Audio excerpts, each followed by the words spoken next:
Hi. So, continuing the conversation that I started with talking about stuff and how the clutter just really screws with being ADHD. I wrote some stuff down and I brought some stuff to the table, but kind of in a reiterance, the things that we bring into our home and that we have around us really can dictate whether or not like are mirroring the chaos in our brains. And it's really easy in the world that we live in now, overconsumption, you know, over like excess of things, it really does bring that tug of war between, the things that we really, really want to do or that we want, or those quick things that give us dopamine hits that we're like, oh, that's so cute. I want that. But I want to try and help you figure out how you can maybe de-stress your life and bring calm to your ADHDness with just the things that are around you. Um, Consumerism is a problem whether you are neurodivergent or neurotypical. We just live in this hugely materialistic world, and even if we don't mean to, right? Um, so I talked a little bit about on the clip about what my husband and I did, and I'll get a little bit more into that. My husband and I, when we decided to move into the woods, it wasn't a decision necessarily for financial or anything like that. We knew that when we go out into nature, when we go camping, because we're really avid campers, hikers, backpackers, and we just loved being in nature. But it was something that we were only able to do on the weekends or on holidays or whatever. And every time we were there, we were like, oh my God. It was such a balm to the brain. It was such a balm to the soul. And my husband, who we suspect is somewhat spectrum as well, it's where he seeks. He loves hunting. He loves hunting because he enjoys being able to bring food to the family, but he craves the ability to be out in the woods and have silence and have calm to his brain. So we knew that one of our huge draws for doing making the move that we did was because we knew how important and how effective being in nature and being away from the chaos and being away from the city could give us. Now, so a lot of the reason that we moved was due to our neurodivergence.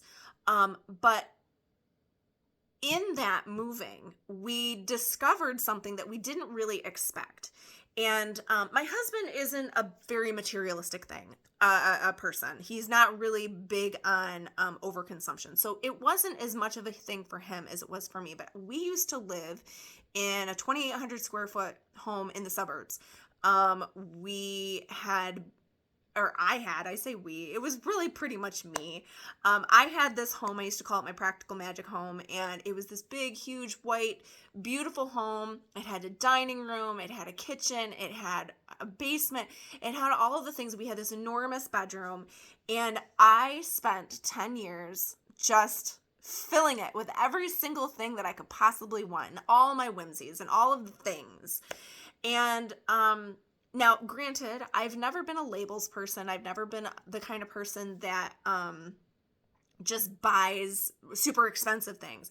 I am 110% a thrifter. I always have and I always will be. I never, ever, ever buy new unless it is necessary, socks, underwear, I need a good pair of shoes or whatever. But we have always, in our family, really valued the ability to upcycle or just really repurpose everything. So we're thrifters. But being a thrifter also kind of gives you this it gives you this amazing dopamine hit.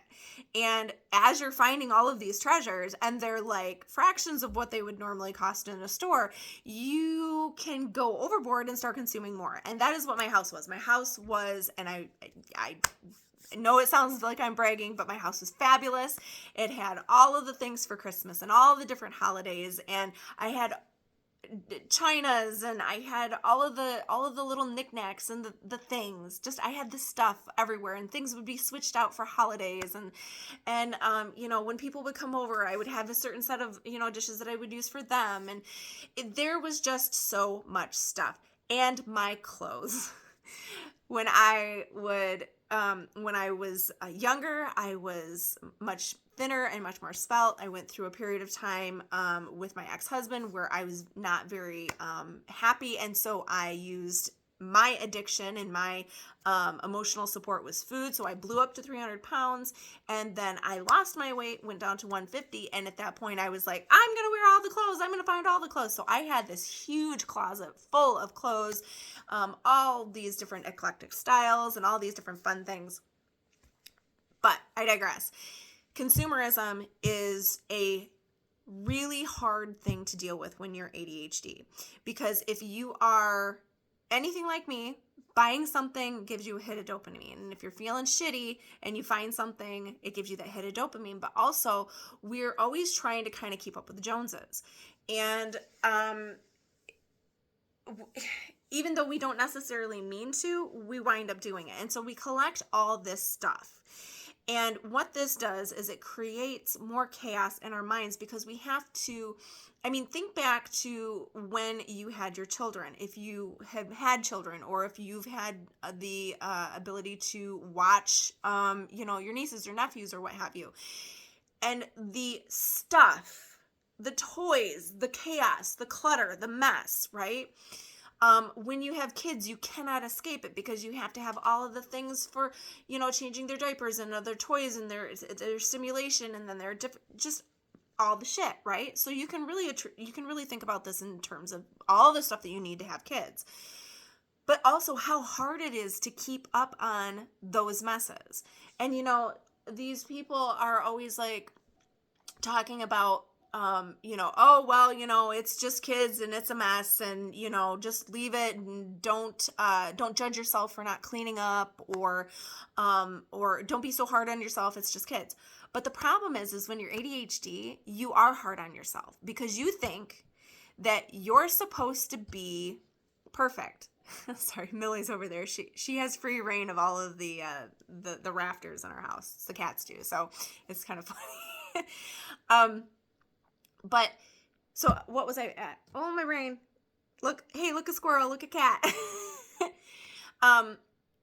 We see on Facebook, on social media, how all these homes that people have, they're all so clean and they're so decluttered and they're so perfect, and you're trying to keep your brain from being chaotic as it is, and then you are trying to make sure that everybody sees something, that's just not real. Like, it's really, really difficult to keep a big house clean. It's really hard to keep a home clean that has kids. And so you start to feel guilty that maybe you're not good enough. Maybe you don't have the skill set that those other women do, who you never see any clutter in the back of their photos, or you never see any problems in their house, and everything's always clean and perfectly curated.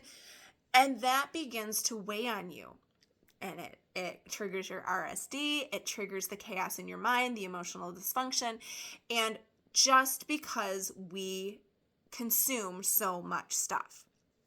So when my husband and I finally took the leap and took the opportunity to move to our home, like I said, we went from a 2,800 square foot 3-story home to and when I say 3-story, I mean with a basement. So 2 stories and a basement, but it still held a lot of shit.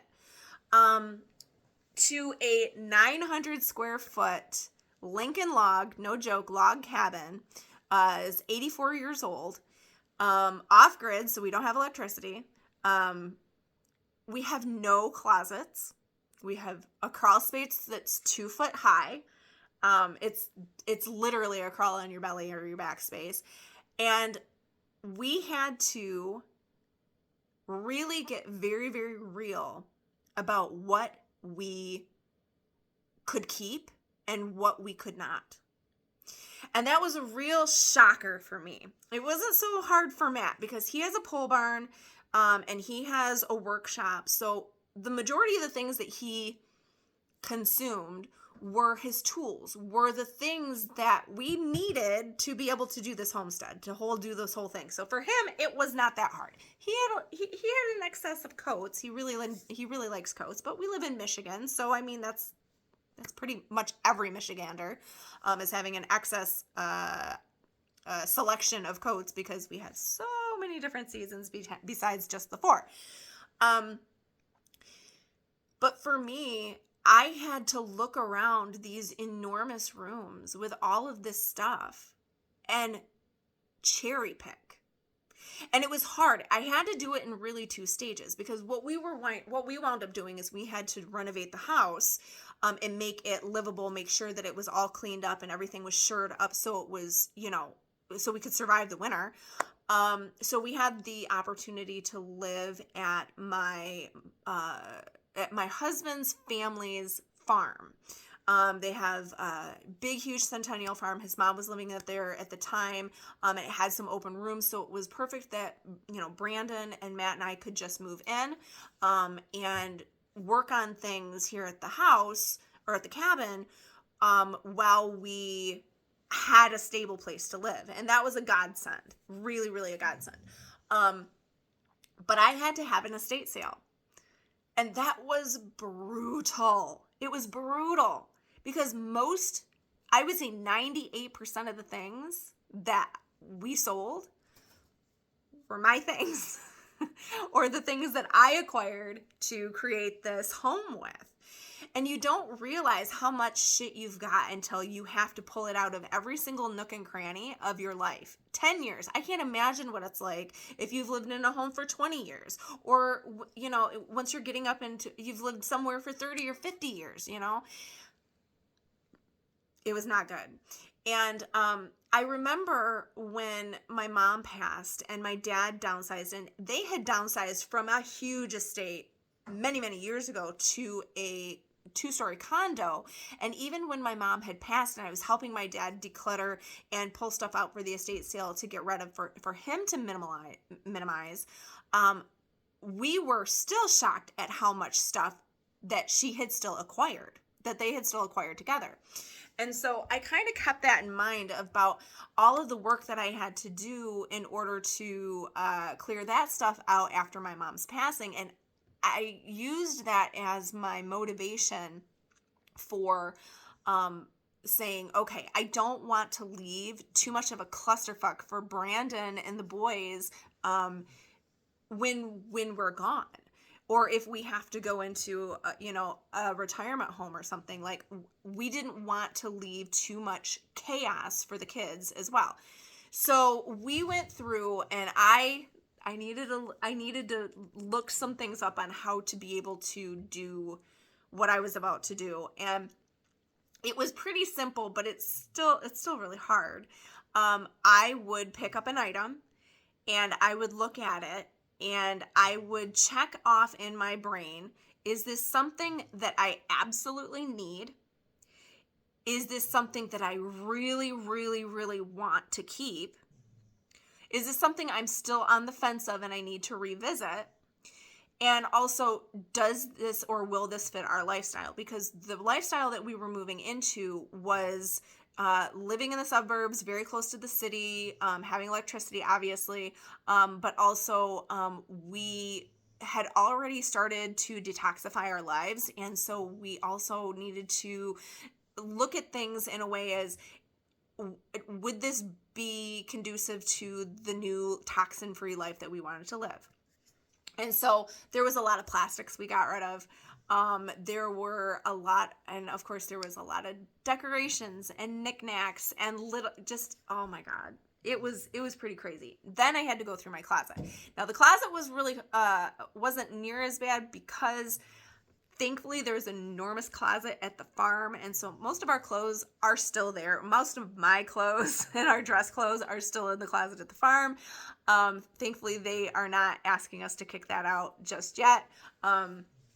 Maybe as we get a shed or something on the property, we'll be able to bring that over, but they've they didn't make it where I had to get rid of all of my clothes. But there was a lot of stuff there that I didn't need. A lot of ball gowns and stuff like that. Or fancy dresses that just didn't suit my life anymore. There were some that I kept, just because I really loved them and I couldn't get rid of them. But it was the knickknacks. It was the extra throw pillows and the extra little knickknacks and everything. And I went through and we sold $4,000 worth of my shit. And we were able to pay for our insurance for our insurance and a couple of other things that we needed for the new cabin, the homeowner's insurance and some other things, with just the stuff that we got rid of. We did get rid of some of the furniture and so on and so forth. And then what we did is the other things that we kept, we put in boxes, we labeled everything, so I knew exactly where everything was in a binder. I could go to, box 47, and I knew that had all of our snow gear, or 47 through 52 had all of our snow gear. I got really organized.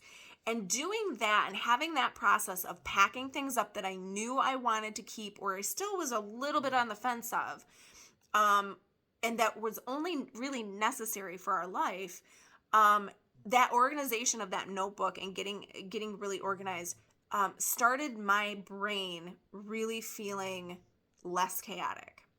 And so we got everything to a storage unit, and when we finally decided that we were going to, that it was time to move in here, we slowly went to the storage unit and pull out a box and pull out the binder and go, okay, what do we need? What do we need? Okay, so we're here. We need to go and get all of the pots and pans, right? So I would grab the pots and pans and, what other boxes were necessary.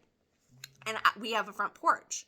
So anything that I brought to the house, I put on the front porch. I put the boxes on the front porch, and I called it the staging area because I refused to let anything come into this very small space unless it was something I absolutely needed, I had a place for, or I could take it and replace it for something else to make it better and then get rid of that thing. And then if I was still a little bit on the fence, I would put it back in the box. But if I knew I didn't need it, I would put it into the Goodwill pile, or I would put it in the giveaway pile. And I did that from November, when we actually started physically living here, end of November, I think it was, until around April, when I finally got through all of the boxes. And in that time, I was able to look at the things that I still wasn't entirely sure of. I mean, it took a really long time. This entire process took a year. So I'm not telling you that this is going to happen overnight. But what was nice is I had these boxes filled with things that I really, really loved. And I then was able to make a decision and say, okay, we have a loft in the pole barn, and we don't have a ton of stuff up in the loft. We've got exactly enough what we need for Christmas. I got rid of all the extra stuff. These are the things that I really, really want to keep, or that I really love. Where is there somebody that I can give this to? I don't want to put this in the Goodwill pile, but is there somebody that I'm friends with that I can give this to that will really love and appreciate it? And that way I know that this thing that I love so much, or that I really cared about, or I put a lot of time and energy in, will be able to get the same out of it. And so I was able to give a lot of my stuff, a lot of my good stuff away to my friends, the people that I care about. One of those pieces was the China Hutch. It was my China Hutch, which I got for $50. And it was absolutely spectacular, with the glass front and everything. And I redid it. It was very French provincial, and it had like the cross hatches in it, and it was incredible. And then I redid it, and it was all in the light creams and the distressed browns and stuff. I gave it to my girlfriend, and she now uses it for all of her plants. Wonderful. Do I miss it? Do I wish that it was still in my home? Abso-freaking-lutely. I do. I love that thing. But I see the joy that it brings and the functionality that it provides for my girlfriend. And that makes me happy. So once I went through all of the things, I was able to look around my house as I went, and I would put things away. And then I told myself, you're not going to decorate. No decorating until the summer comes and you've been there a lot longer. And because I don't have walls. I mean, I don't have traditional walls. I have Lincoln log walls. So you can't just hang things on the wall like a normal person. So I had to get very, very sure about the things that I wanted to put up. So I do have a couple of things on little shelves or what have you, but I don't have very much stuff on the walls anymore. The logs themselves kind of are the decoration. I kind of see that now. But I just don't have a lot of stuff. I don't have a lot of pictures hanging. I have those in my hallway because the other side of the house where the bedrooms are is actually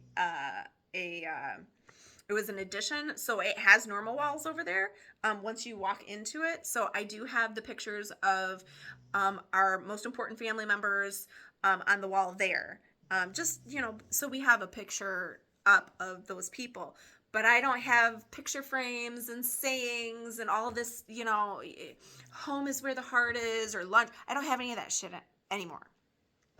I thought that getting rid of all of this stuff was, if we want to talk about what streamlining your life means, consumerism leads you down this rabbit hole of thinking that you need to keep up with the Joneses, that if you have more stuff or if you have more expensive things, that shows status. And in my old house and in my old life, there was a bit of that mentality. And I hate to admit that because I'm not really a very, I'm not the kind of person that values other people for their stuff. I'm not thinking of the word that I want right off the bat, but I'm not that person. And so it really did surprise me through this process how at first I was like, oh my God, my house is so bare. I have such little things. Like, it looks like we're poor.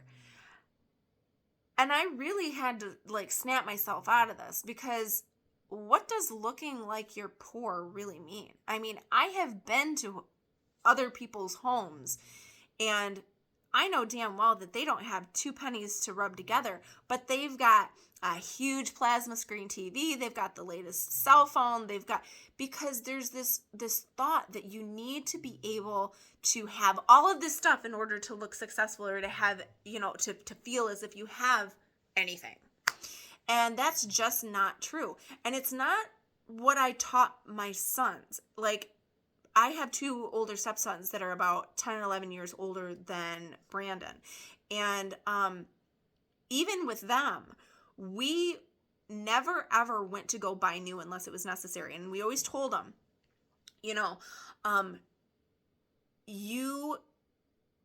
we will get you all of the things that you need that are necessary new, underwear, socks, shoes, even some shoes we'd find, but understand that we don't want to contribute to this huge crisis of overconsumption where everything is just put into landfills or it's just, or thrown into thrift shops or anything like that. We don't need to do that.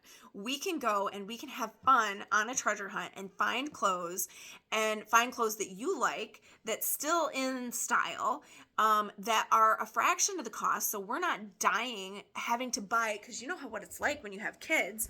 It's like you're buying brand new clothes every 3 months because they're growing out of them, especially boys. And we didn't have the budget for that. Nobody does unless you have, completely fluid income. And so the very first thing that we do, you have a concert and you don't have khakis. Let's go to Goodwill. And in this way, I'm teaching them that you don't have to have the brands. You don't have to keep up with the Joneses. It doesn't make you any less if you're buying from a thrift store rather than right off the rack at Macy's. It doesn't make you any less. And we were situated in a school district that was very hoity-toity. Not as bad as a couple of other ones that were a little further south of us, but we were in a school district where brands mattered for whatever reason. The way you dressed was very indicative to what your status was, right? And so they never had a problem with that. They never had a problem going in and finding things that they like that were in really good condition. And I mean, they didn't have to tell anybody that they thrifted, but most of the time they did, because we didn't teach them that that was a thing that was to be ashamed of. And my mother did the same thing with me. She taught me, she's like, this isn't a thing to be ashamed of. This is smart because you know how to use your money. And my kids had tons of clothes and tons of things. And it was really nice when I heard that we were attending a funeral, and I heard one of them say, oh, I gotta go run to Goodwill real quick and find myself a dress shirt. Yeah, don't run to the department store. So I digress. When it comes to ADHD and all of your stuff, if you're able to really, if you're really serious about it and it helps you, get into streamlining your life.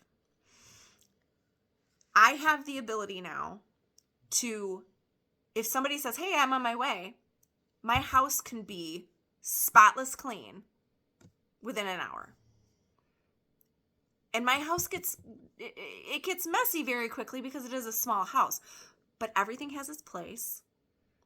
And it's very easy to put things away really quickly. And my house gets dusty and dog hairy because I have a dog and I've got 2 cats. My house can be spotless within an hour. And I'm not shoving anything anywhere. I don't have a junk drawer.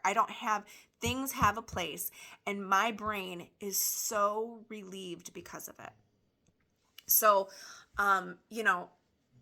if I can encourage you to start down this road, if you look around yourself and you're like, oh my God, I have all of this stuff and it takes me hours to keep the house clean, and I can never get it clean, and I'm always shoving things into a closet or throwing things in the basement so people don't see my clutter because God, guilt and shame for not being perfect on a regular basis. If you want to try and take that out of your life, if you want to try and streamline your life, I highly suggest you start decluttering. And it's going to be hard. It's going to be rough. Go in baby steps, or just pull off the Band-Aid and just get rid of a bunch of shit and just like purge it. And don't even think. Just, if you don't need it, get rid of it. Out of sight, out of mind. Object permanence. That's a thing when you have ADHD. When you have that out of your mind and you get rid of it, then you have less to think about. So I hope that this is helpful.